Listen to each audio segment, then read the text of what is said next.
గుండె పనితీరు సక్రమంగా ఉంటేనే మనుషులు సంపూర్ణ ఆరోగ్యంగా ఉంటారు. గుండె సమస్యల వల్ల ప్రాణానికి ముప్పు వచ్చే అవకాశం ఉంటుంది. అందుకే గుండె సంరక్షణ కోసం తగిన జాగ్రత్తలు తీసుకోవాలి. అకస్మాత్తుగా గుండె నొప్పి వస్తే ఏం చేయాలి? గుండెకు సంబంధించి ఎలాంటి అనారోగ్య సమస్యలు వస్తాయి? బైపాస్ సర్జరీ, స్టంట్ చికిత్సల విధానాలు ఏంటి? కార్డియక్ అరెస్ట్ అంటే ఏమిటి? గుండె జబ్బులకు ఎలాంటి చికిత్స విధానం ఉంది? తదితర అంశాలపై డాక్టర్ గారితో మాట్లాడి వివరాలను అడిగి తెలుసుకుందాం. డాక్టర్ గారు, గుండె పనితీరు గురించి తెలియజేయండి. గుండె అనేది రెండు ఊపిరితిత్తుల మధ్యన శరీరం నుండి వచ్చే రక్తాన్ని ఊపిరితిత్తులకు అందజేస్తూ, అలాగే ఊపిరితిత్తుల నుండి వచ్చే శుభ్రమైన రక్తాన్ని ఇతర శరీర అవయవాలకు ప్రసరణ చేస్తూ పనిచేస్తూ ఉంటుంది. గుండె యొక్క భాగాలు 4 గదులుగా విభజించబడతాయి. ఒకటి left ventricle, left atrium, right ventricle, right atrium అని ఉంటాయి. శరీరం నుండి వచ్చే కలుషితమైన రక్తాన్ని రైట్ వెంట్రికల్కి తీసుకుని, అలాగే రైట్ ఏట్రియం నుండి ఊపిరితిత్తులకి పంపించి, ఆ తర్వాత ఊపిరితిత్తుల నుండి వచ్చిన శుభ్రమైన రక్తాన్ని లెఫ్ట్ ఏట్రియం నుండి లెఫ్ట్ వెంట్రికల్కి వస్తుంది. అలాగే లెఫ్ట్ వెంట్రికల్ కంట్రాక్షన్ వల్ల వచ్చిన రక్తాన్ని అయోర్టా ద్వారా ఇతర శరీర భాగాలకు ప్రసరణ చేస్తూ ఉంటుంది. అలాగే ఇది చాలా ముఖ్యమైన ప్రక్రియ. దీనికి నిద్రకి దానికి సంబంధం లేకుండా 24 గంటలు గుండె అనేది పనిచేస్తూనే ఉంటుంది. ఇది చాలా ముఖ్యమైన పాత్ర పోషిస్తూ ఉంటుంది. ఒకవేళ ఇది రక్త సరఫరా తగ్గకపోతే కనుక కాళ్ళకి సంబంధించిన వ్యాధులు కానీ, అలాగే పక్షవాతం కానీ, తర్వాత కాలేయ సంబంధిత వ్యాధులు కానీ వచ్చే అవకాశాలు ఉంటాయి. డాక్టర్ గారు, గుండెకు సంబంధించి ఎలాంటి అనారోగ్య సమస్యలు వస్తాయి? గుండె అనేది మనకి కడుపులో ఉన్నప్పుడే 4వ వారాల నుండే గుండె శబ్దం అనేది మొదలవుతుందండి. ఈ మధ్యన కొంతమందికి ప్రెగ్నెంట్గా ఉన్నప్పుడే కొన్ని వ్యాధులు వచ్చే అవకాశాలు ఉన్నాయి. దాన్ని గుండె వేగంగా కొట్టుకోవటం కానీ, లేదు అంటే చిన్న రంధ్రాలు ఉండటం కానీ ఉంటాయి.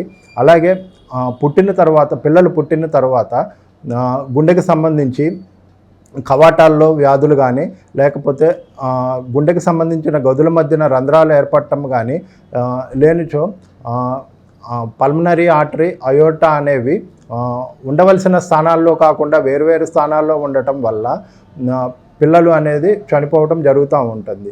అలాగే పెద్దవాళ్ళల్లో ఉండేటప్పటికి గుండె భాగానికి 3 రక్తనాళాలు ఉంటాయి.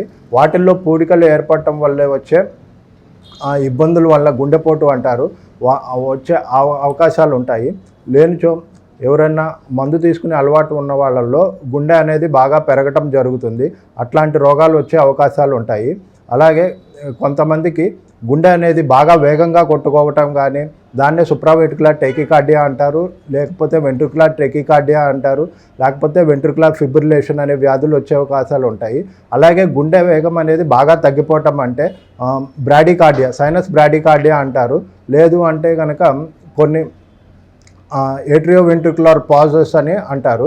వీటి వల్ల ఏంటంటే గుండె బాగా వేగం తగ్గిపోయి మనిషి కళ్ళు తిరిగి పడిపోవటం కానీ, లేకపోతే గుండె వేగం బాగా పెరగటం వల్ల తూలి పడిపోవటం కానీ వచ్చే అవకాశాలు ఉంటాయి. ఇవి క్లుప్తంగా మనకి గుండెకు వచ్చే రోగాల గురించి తెలుసుకోవడం జరిగింది. గుండె జబ్బులు అనేది ఇదివరకు చిన్నపిల్లల్లో తక్కువగా, పెద్దవాళ్ళల్లో ఎక్కువగా వస్తాయి అనేవాళ్ళు. ఈ మధ్యన అట్లా వయసుకు వ్యత్యాసం లేకుండా చిన్నపిల్లల్లో పుట్టుకతో వచ్చే వ్యాధులు కానీ, అలాగే పెద్దవారిలో గుండెకు హార్ట్ స్ట్రోకులు కానీ అలా వచ్చే అవకాశాలు ఈ రోజుల్లో ఎక్కువగా కనిపిస్తున్నాయి. చిన్నపిల్లల్లో వచ్చే ఏట్రియో వెంట్రికులర్ సెప్టల్ డిఫెక్ట్స్ కానీ, లేకపోతే మైట్రల్ వాల్వ్ డిసీజెస్ని కానీ ఈ మధ్యన క్యూర్ చేయటం చాలా ప్రాచుర్యంలోకి వచ్చింది. అలాగే బాగా ఆహారం నియమాలు పాటించకుండా మందు అలవాట్లు ఎక్కువ ఉన్న వాళ్ళకి కార్డియోమయోపతి, ఆల్కహాలిక్ కార్డియోమయోపతి అనే వ్యాధి వచ్చే అవకాశాలు ఉంటాయి. గుండె పోటు అనేది గుండెకు సంబంధించిన 3 రక్తనాళాలు ఉంటాయి. దాంట్లో ఎక్కడైనా బ్లాక్స్ ఏర్పడటం వల్ల కానీ, ఎక్కువగా సిగరెట్లు అలవాటు ఉన్నవాళ్ళు కానీ, లేదు ఎక్కువ మద్యం సేవించే వాళ్ళు కానీ, ఆహారపు నియమాలు పాటించని వాళ్ళు కానీ, వ్యాయామం చేయని వాళ్ళు కానీ, ఇటువంటి వాళ్ళకి కొలెస్ట్రాల్ శాతం ఎక్కువగా ఉన్న వాళ్ళకి వచ్చే అవకాశాలు ఉంటాయి. అలాగే పెద్ద వయసు ఉన్న వాళ్ళకి గుండె పెరగటం లాంటి అవకాశాలు ఉంటాయి. దీనివల్ల బాగా ఆయాసం రావటం కానీ, కాళ్ళు వాపులు రావటం కానీ, పొట్టలో నీరు జారటం కానీ ఇవన్నీ ఉంటాయి. వీటన్నిటినీ తగ్గించుకోవడానికి గుండె యొక్క పనితీరును మనం జాగ్రత్తగా శుభ్రపరచుకోవాలి. డాక్టర్ గారు, గుండె జబ్బు వ్యాధిగ్రస్తులు ఎలాంటి జాగ్రత్తలు తీసుకోవాలి? గుండె జబ్బులు వచ్చిన వాళ్ళకి ఈ మధ్యన ఆధునిక చికిత్స విధానాలు వచ్చినాయి. చిన్నపిల్లల్లో ఏట్రియో వెంట్రుకులర్ సెప్టల్ డిఫెక్ట్స్ ఉన్న వాళ్ళకి ఆపరేషన్ లేకుండానే బటన్స్తో క్లోజ్ చేసే, ఆ రంధ్రాలను క్లోజ్ చేసే పరికరాలు చాలా వచ్చాయి. అలాగే చిన్నపిల్లల్లో గుండె వేగం కొట్టుకుంటే కనుక ఎడినోసిన్ అనే ఇంజెక్షన్ ఇవ్వటం వల్ల గుండె వేగం నియంత్రించే నివారణ ఇవి వచ్చాయి. అలాగే హార్ట్ స్ట్రోక్ వస్తే కనుక మనకి 4 అవర్స్ లోపల టెనిక్టిప్లేజ్ అనే ఇంజెక్షన్ కానీ, లేకపోతే స్ట్రెప్టోకైనేజ్ అనే ఇంజెక్షన్ ఇవ్వటం వల్ల లోపల రక్తపు గడ్డలు ఉంటే కరిగించే అవకాశం ఉన్నాయి. దానికి ఇంకా మించి వెంటనే 4 అవర్స్ లోపల స్టంట్ వేసే అవకాశాలు కూడా ఉన్నాయి. ఈ స్టంట్ వేసుకోవడం అనేది ప్రైమరీ యాంజియోప్లాస్టీ అని అంటారు. ఈ యాంజియోప్లాస్టీ వల్ల ప్రాణ నష్టం అనేది చాలా తగ్గించుకోవడం జరిగింది. అలాగే ఇదివరకు ఇట్లాగా బైపాస్ అనేది ఛాతీని ఓపెన్ చేసి చేయకుండా చిన్న చిన్న రంధ్రాలు పెట్టి దాని ద్వారా ఎటువంటి రక్తం పోకుండా చాలా జాగ్రత్తగా ఆపరేషన్ చేయటం జరుగుతుంది. అలాగే సుప్రావెంట్రికులర్ టెకికార్డియా అనే వ్యాధి వస్తే కనుక ఎడినోసిన్ అనే ఇంజెక్షన్ ఇవ్వటం వల్ల దాని గుండె వేగం తగ్గించి తర్వాత దాన్ని కంట్రోల్ చేసే పరికరాలు కూడా అందుబాటులో ఉన్నాయి.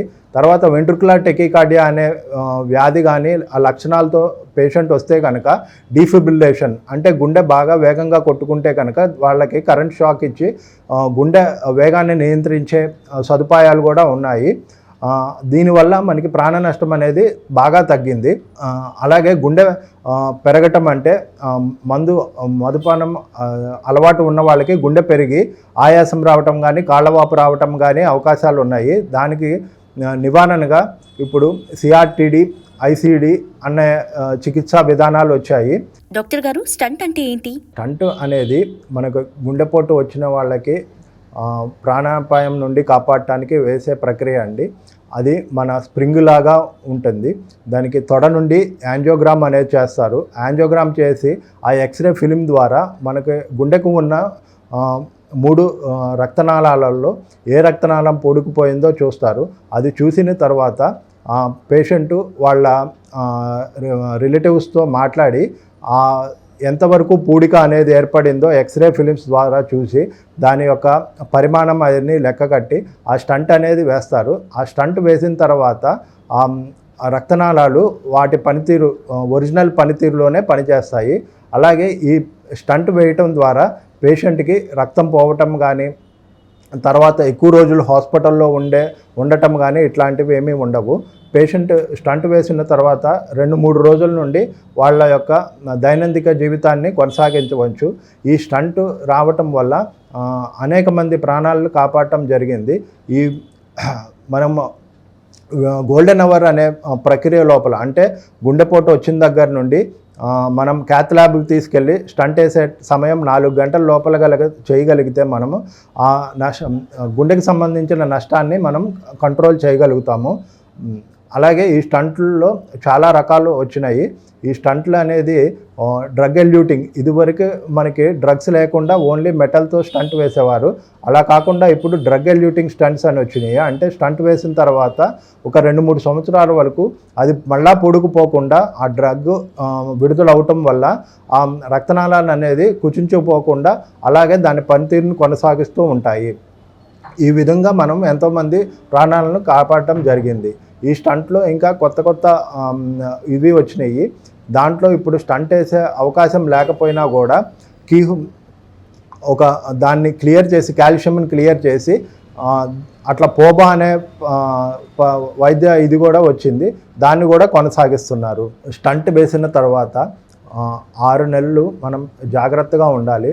డాక్టర్ గారు ప్రిస్క్రైబ్ చేసిన మందులు రెగ్యులర్గా వాడుతూ వాటిని ఏమాత్రం మిస్ కాకుండా తీసుకోవాలి. అలాగే స్టంట్ వేసిన తర్వాత అది ఫారెన్ ఆబ్జెక్ట్ కాబట్టి మనం శరీరం దాన్ని రిజెక్ట్ చేసే అవకాశాలు ఉండవచ్చు. అలాగే స్టంట్ వేసిన తర్వాత కొంతమందికి మళ్ళా రక్తం కట్టే అవకాశాలు ఉంటాయి.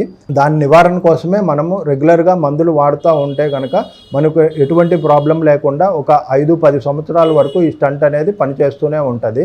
డాక్టర్ గారు, బైపాస్ సర్జరీ గురించి వివరించండి.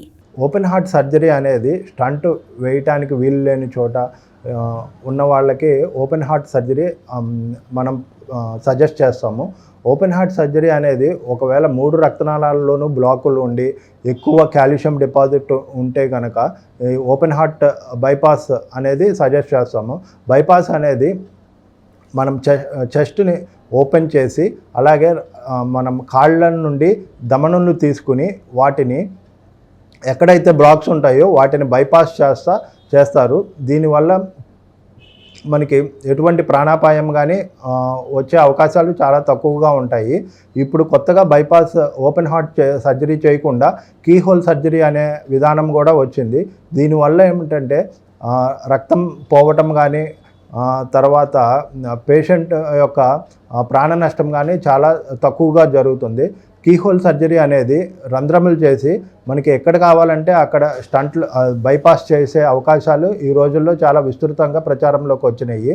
బైపాస్ చేసిన తర్వాత మనము ఒక 6 months వరకు 6 నెలల వరకు చాలా జాగ్రత్తగా మందులు వాడుతూ సరైన వ్యాయామం చేస్తూ అలాగే ఆహారపు అలవాట్లను నియంత్రణలో ఉంచుకుంటూ ఎక్కువ శ్రమతో కూడిన పనులు చేయకుండా ఉండగలిగితే కనుక 5-6 సంవత్సరాల వరకు ఈ బైపాస్ సర్జరీ అనేది మనకి ఉపయోగపడుతుంది.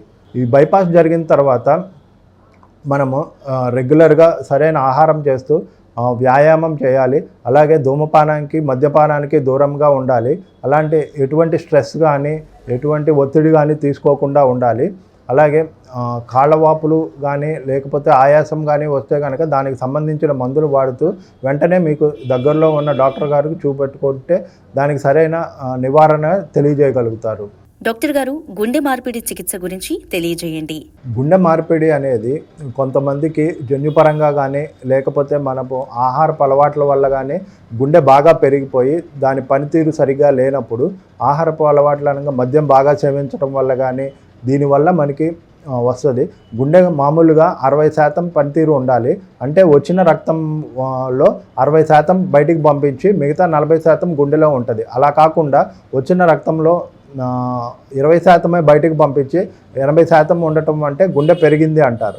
దీనికి గుండె మార్పిడి విధానం మనకి బాగా సూట్ అవుతుంది. గుండె మార్పిడి విధానం వల్ల మనకి పేషెంట్కి యొక్క ఆయాసం కానీ కాళ్ళ వాపును కానీ తగ్గించవచ్చు.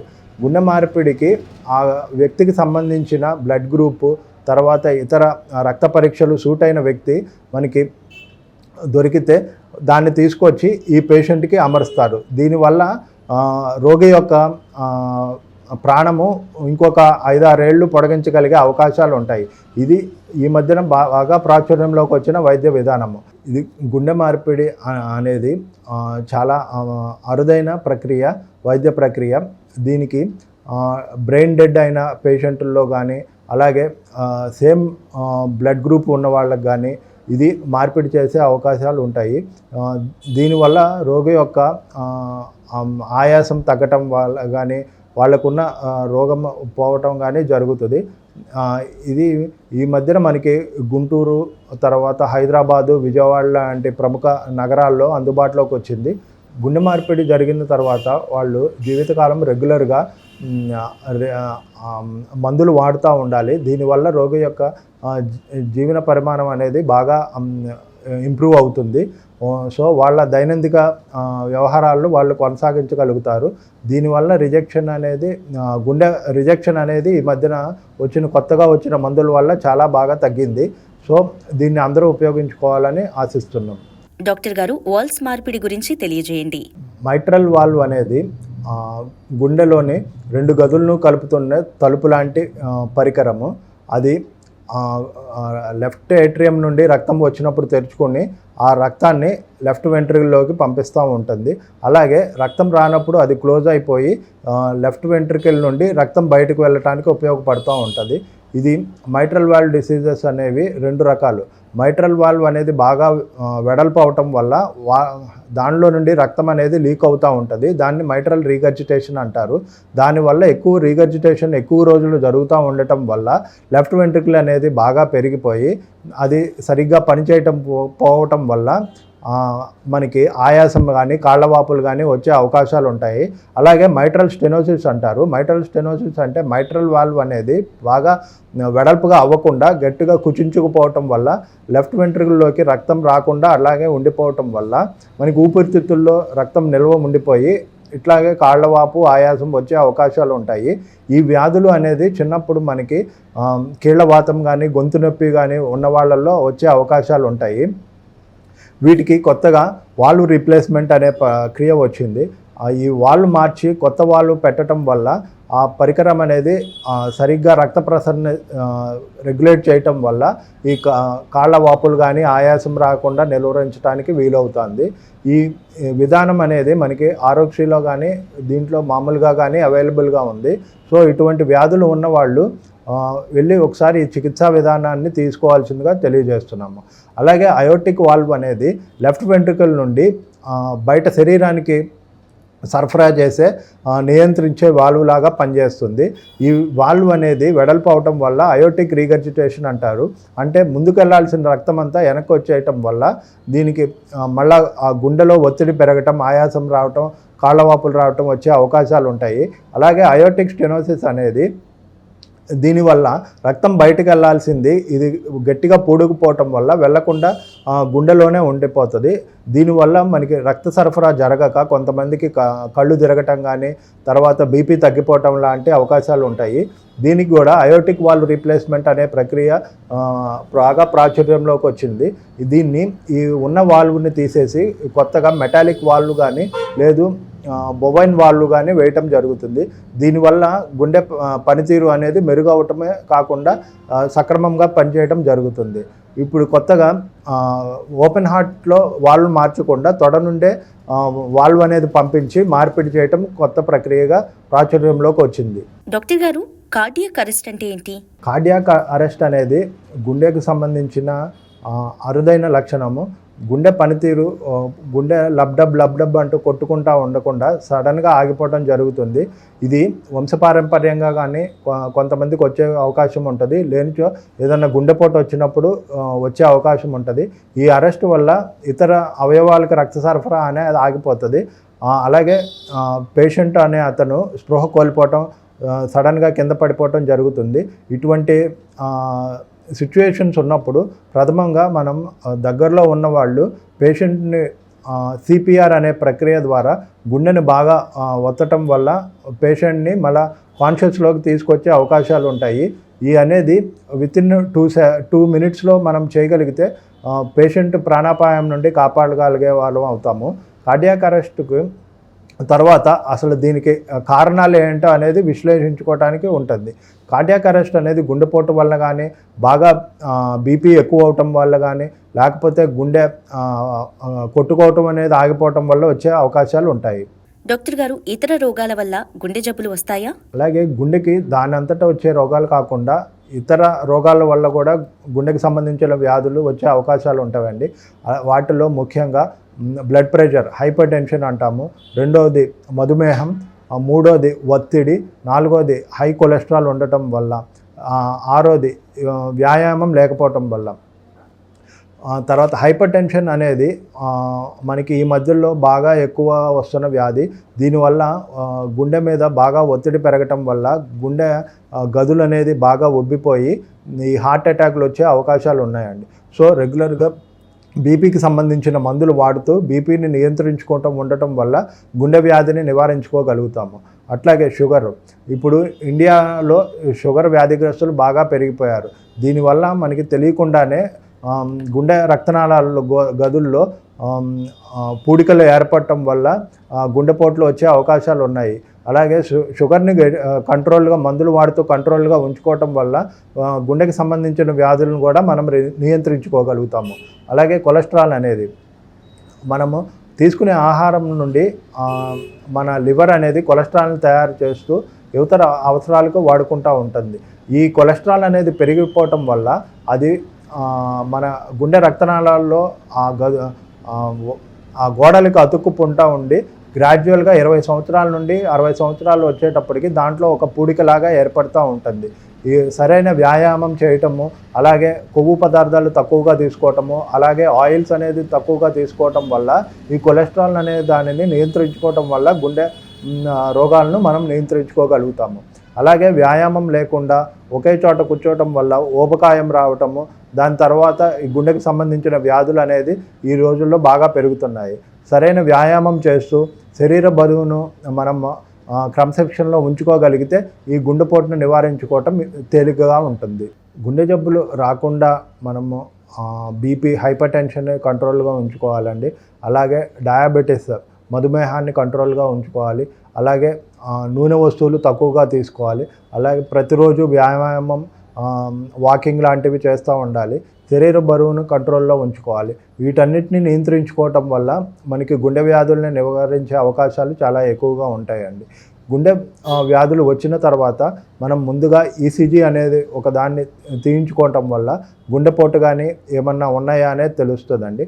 అలాగే ఒకవేళ మీకు అది గుండెపోట లేకపోతే గ్యాస్ నొప్పి అనేది తెలియాలి అంటే కనుక దగ్గరలో ఒకసారి మన ఎకోకార్డియోగ్రామ్ అనే టెస్ట్ ఉంటుందండి, అది చేయించుకోవాలి.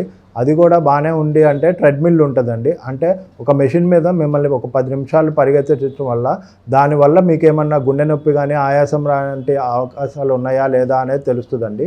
ఇవన్నీ బాగుంటే కనుక మీకు ఒక 60 ఏళ్ళు సంవత్సరాలు దాటితే యాంజియోగ్రామ్ అనే ఇది ఉంటుందండి. దాన్ని చేయటం వల్ల గుండెకెళ్ళే రక్తనాళాలు ఎట్లా ఉన్నాయో అనేది తెలుస్తారు.